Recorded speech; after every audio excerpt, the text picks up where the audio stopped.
with this candle. This candle. Shall I get up there and do it for him? Don't get all the flutter, dear.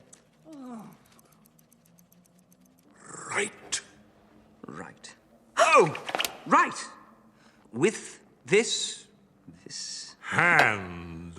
With this hand, I will... Freeze! Ow! Pay attention! Have you even remembered to bring the ring? The ring? Yes, of course.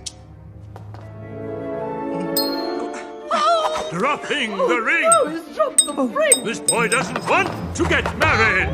Il y a fort longtemps, un jeune homme nommé Victor devait épouser une certaine Victoria. Cependant, Victor était particulièrement maladroit.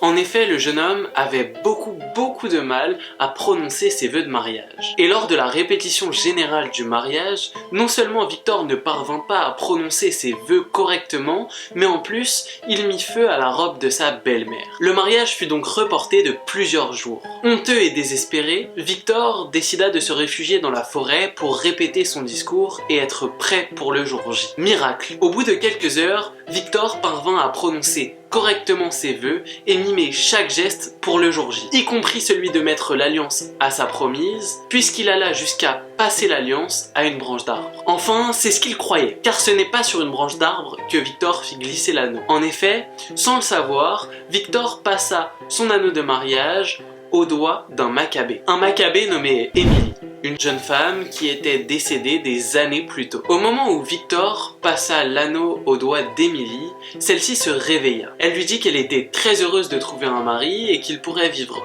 heureux dans l'au-delà. Mais le problème, c'est que Victor est bien vivant et il tient absolument à épouser Victoria, sa promise. D'ailleurs, le mariage est prévu quelques jours après.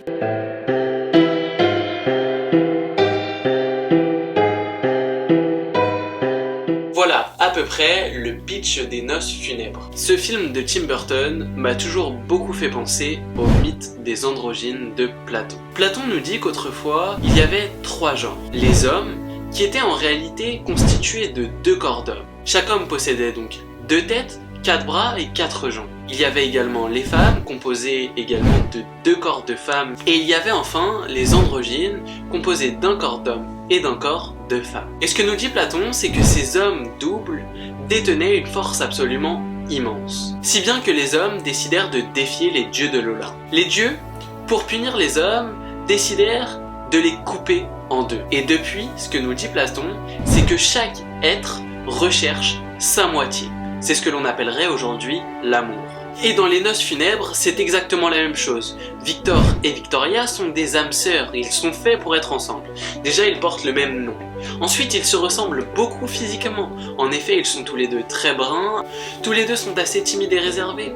Leur vie est dictée par leurs parents. Ils savent tous les deux jouer du piano, ils vivent dans la même ville.